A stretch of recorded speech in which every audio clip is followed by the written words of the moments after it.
Hello, welcome to the channel. I'm Richard Cole. This is Amari Music Talk. Today I want to talk about the news of Warner Brothers Discovery. They're negotiating a possible $500 million deal to sell its film, TV, and music publishing assets. And actually, what can this mean for Prince in regards to Purple Rain, the film and the soundtrack, and of course his other two films, Under the Cherry Moon, Graffiti Bridge, their respective soundtracks, as well as the Batman soundtrack. Alright, so I'm going to read from an article in Variety. This broke on June 22nd. And the headline is Warner Brothers Discovery negotiating $500 million deal to sell film, TV, and music publishing assets. Alright, so Warner Brothers Discovery is negotiating to sell around half of its storied Warner Studio Film and TV music publishing assets for approximately $500 million. Three sources confirmed to Variety. The news was first reported by Hits. And while it is unclear exactly which assets are on the table, one source says that there we go, all these little pop-ups here. Alright, so while it is unclear exactly which assets are on the table, one source says that the rights to slightly less than half the catalog with a price of around $500 million are likely to go to a major label, with Sony said to be in the lead. The catalog is believed to include music from such films. These pop-ups. Alright. Let's see, Sony said to be in the lead. The catalog is believed to include music from such films as Purple Rain, Evita, Sweeney Todd, Rent, several Batman films, and many more titles, as well as songs and films such as Time Goes By from Casablanca. Iconic titles to be sure, but again, it is unclear exactly which rights are in play. Top attorney Alan Grubman is said to be overseeing the deal for Warner Brothers Discovery CEO David Zaslav. However, some observers cast a skeptical eye on the deal, saying that many of the company's assets are more than half a century old and are declining in value and difficult to exploit. They are said to consist of largely film themes and cues with approximately few conventional songs that would seem to have little familiarity or resonance in the present or future. The catalog is currently under a multi-year administration deal with Universal Music Publishing. Okay. And of course, reps for Warner Discovery, Sony, and Universal either declined or did not respond to Variety's requests for comment. And of course, the article goes on. You can go on Variety's website and read the article in full. But it is interesting to note that among those music publishing rights do include music to Purple Rain, and of course obviously several Batman films, which could include Prince's 1989 soundtrack for that film, and Sony being a major player. Now the Prince estate probably wouldn't have any, major cloud or any negotiating rights or to try to buy the rights. I mean, it's possible. I don't know all the ins and outs about it, but it is possible that they can somehow get those rights. But if it is done through Sony, then that would allow Purple Rain soundtrack, the Parade album, Batman soundtrack, and Graffiti Bridge, allow them to have control of those rights or license to those rights and now everything would be under one umbrella. Yeah, so it's a lot to take in, and of course this thing is in, ongoing. So if any further developments pop up, then, you know, I'll do a video and let you know what my thoughts are. But yeah, like I said, how this affects prints and future releases, I did want to go over some points. Again, we covered what does this mean for the movies and the soundtracks. Again, if the film, rights are in play, how will that affect the release of, say, Purple Rain, eventually? With that being said, how will it impact any 40th anniversary plans? If a deal is made, do any plans for a 40th anniversary of Purple Rain, the film, maybe on 4K, hopefully, and a remastered reissue of the soundtrack? There is one point I'm going to go over later in regards to that, but I just wanted to bring up that as a valid question. What happens to that? Does that mean that that could be canceled?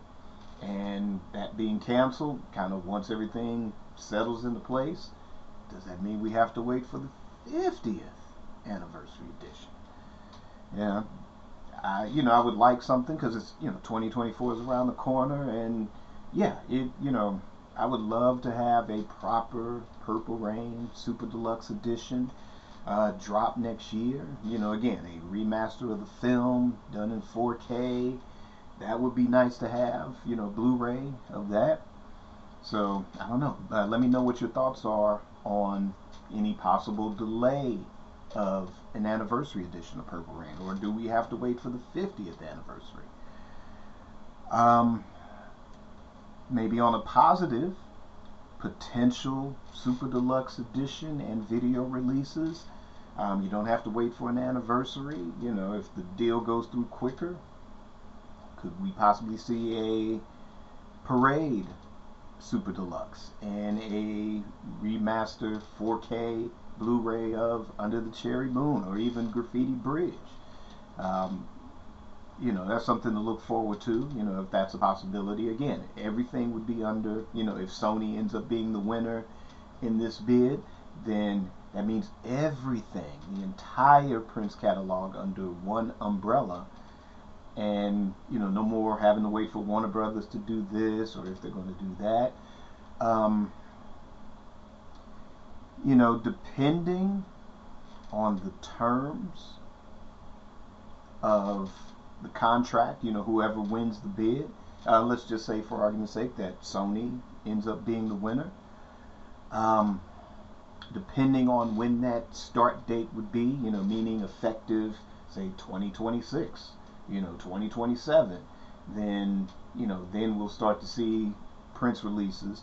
But in the meanwhile, Warner Brothers still has to make money. So just like the 2021 deal with Sony that allowed them licensing of the classic Warner's material, excluding those soundtracks.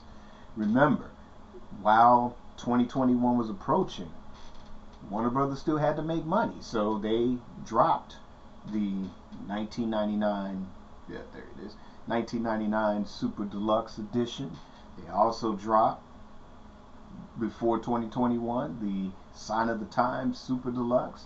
And longtime listeners of the Amari Purple Talk podcast, if you remember, did a topic on would Warner Brothers, as a quick cash grab, waiting for those rights to run out, would they drop big releases like a 1999 and a Sign of the Times, which they did, which they ended up doing. So, that's a,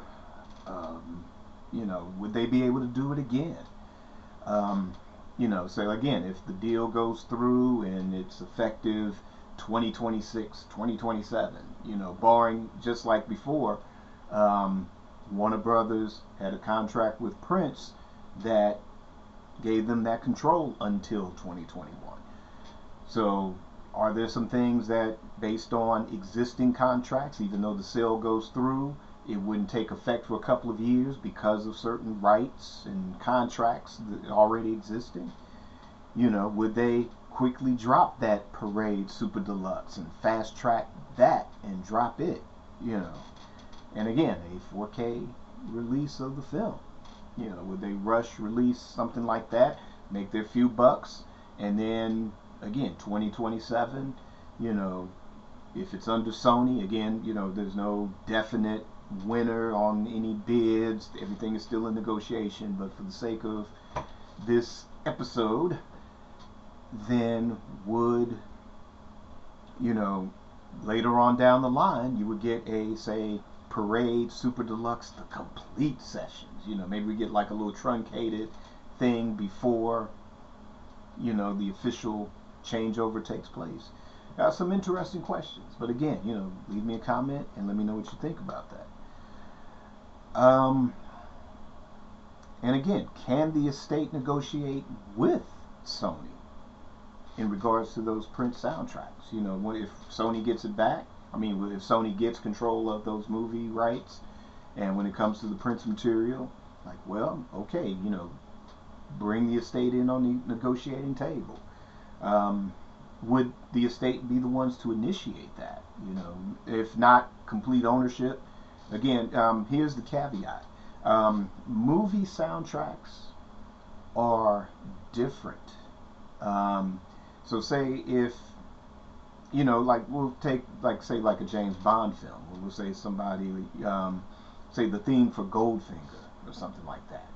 That is, of course the artist, Shirley Bassey, I don't think, she didn't write that song, but that song belongs to the producers of the Bond franchise.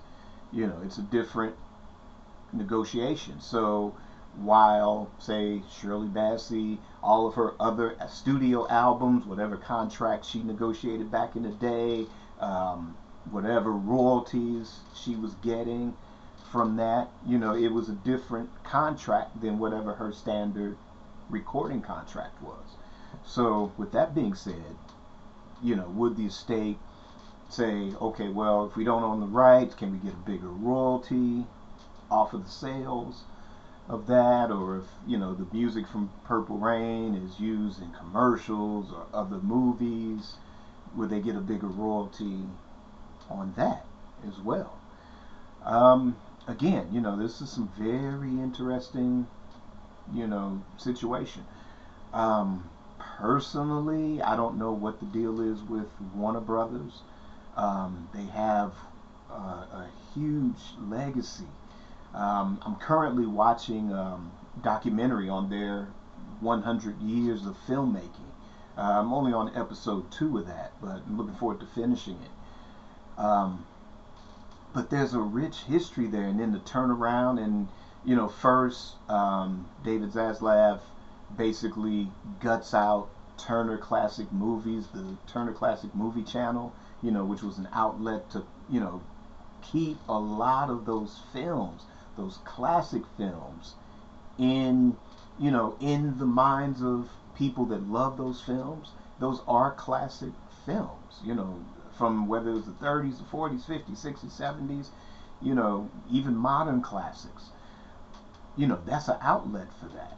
And, it's like, while we're in a world of reality shows and tentpole blockbusters, popcorn action movies and superhero movies, don't get me wrong, I enjoy those as well. But, a movie like Casablanca is really high on my list. To have not. Those are classic films that, I still enjoy, and not only, like say my generation, maybe ahead of mine, yeah, we are kind of getting at that point, but, what about keeping those films alive, for the next young film student or the next young film buff, somebody that just enjoys film. You don't have to necessarily be a filmmaker. What about them? So yeah, this is interesting, that they're making these moves. And I guess, Warner Brothers is losing money.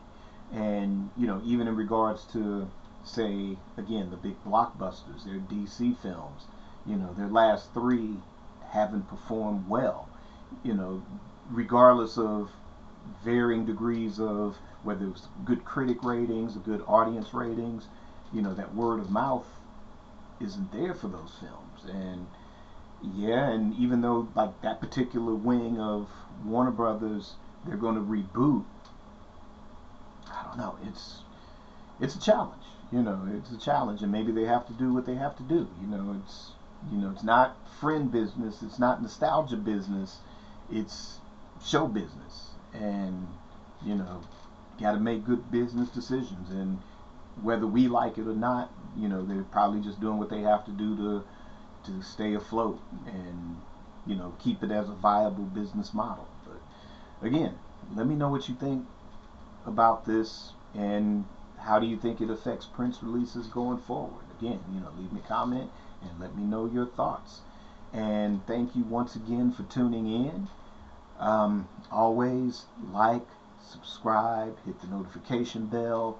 Also become a Patreon supporter, and you will get early access to episodes like this one. Of course, this one's a special because it's breaking news, but early access to similar videos like this, as well as bonus content that you can only see on Patreon. So once again, I'm Richard Cole. Thanks for tuning in. And as always, create your day, create your life. Peace.